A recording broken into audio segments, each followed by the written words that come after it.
It is better to offer no excuse than a bad one. We must consult our means rather than our wishes. Worry is the interest paid by those who borrowed trouble. Decision-making, like coffee, needs a cooling process. If freedom of speech is taken away, then dumb and silent we may be led like sheep to the slaughter. A primary object should be the education of our youth in the science of government. Let your heart feel for the afflictions and distress of everyone. Be not glad at the misfortune of another, though he may be your enemy. Strive not with your superiors in argument, but always submit your judgment to others with modesty. Real men despise battle, but will never run from it. Individuals entering into society must give up a share of liberty to preserve the rest. 99% of failures are the ones who make excuses. A bad war is fought with a good mind. There is nothing so likely to produce peace as to be well prepared to meet the enemy. Be courteous to all, but intimate with few, and let those few be well tried before you give them your confidence.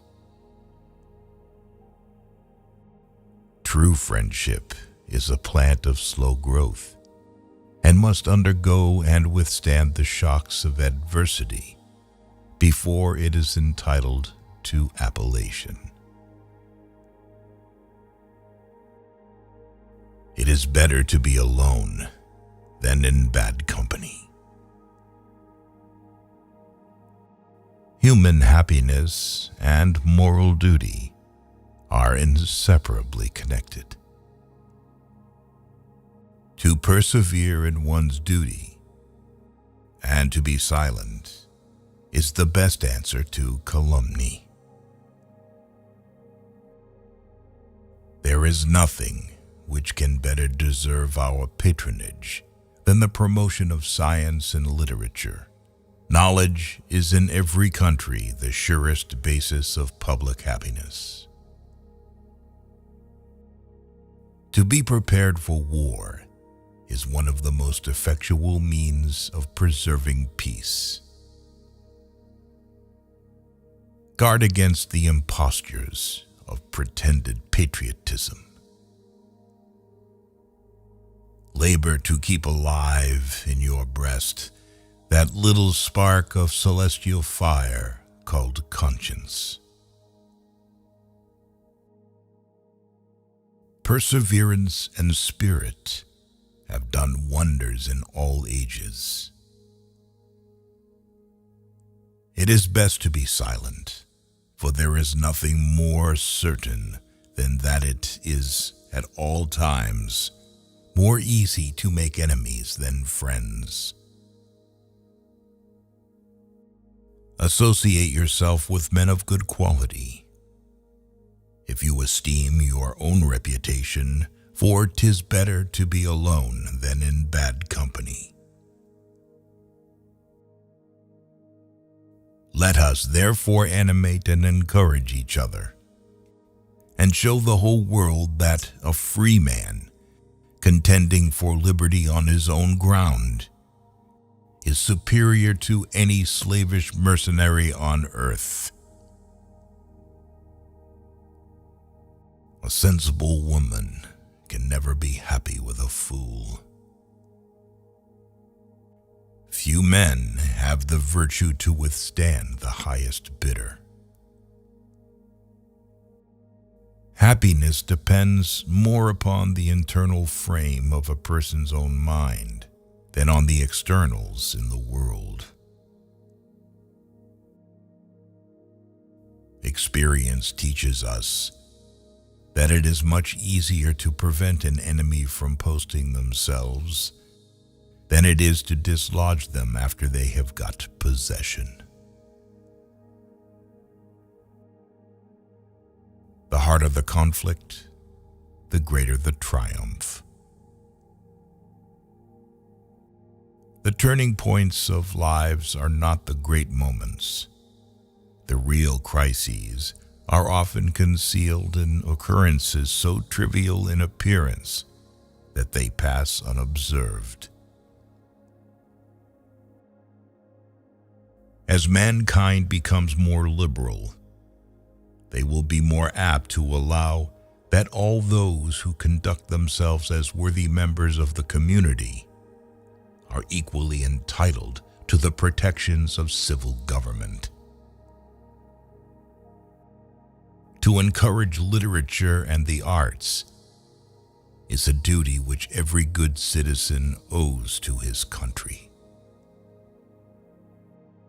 A knowledge of books is the basis upon which other knowledge is to be built.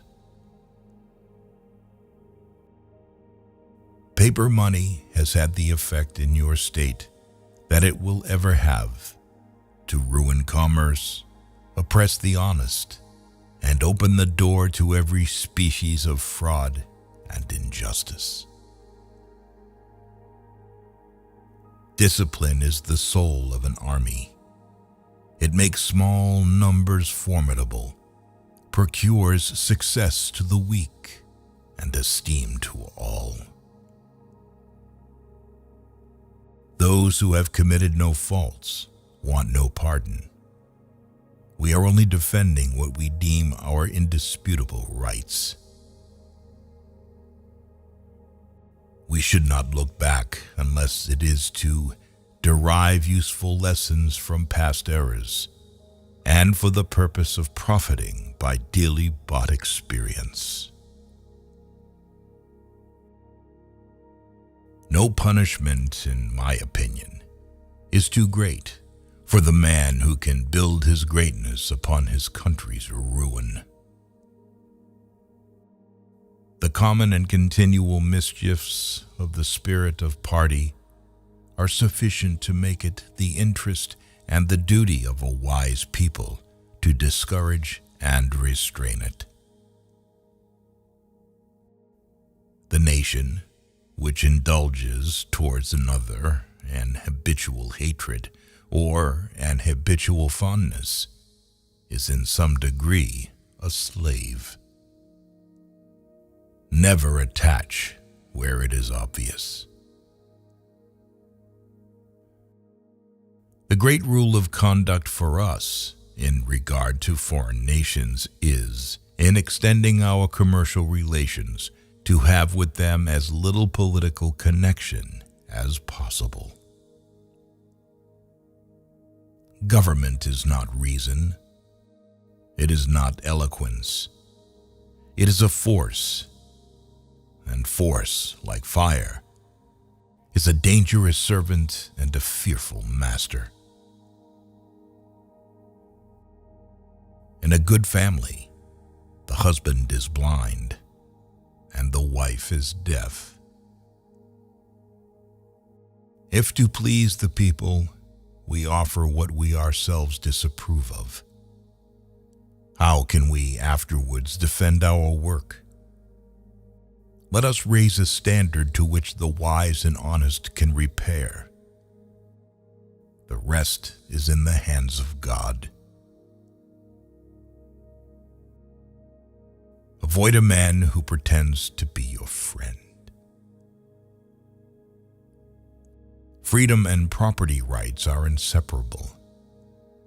You can't have one without the other. Nothing is more essential than that permanent, inveterate antipathies against particular nations, and passionate attachments for others should be excluded. It is substantially true that virtue or morality is a necessary spring of popular government. The rule, indeed, extends with more or less force to every species of free government. Religious controversies are always productive of more acrimony and irreconcilable hatreds than those which spring from any other cause.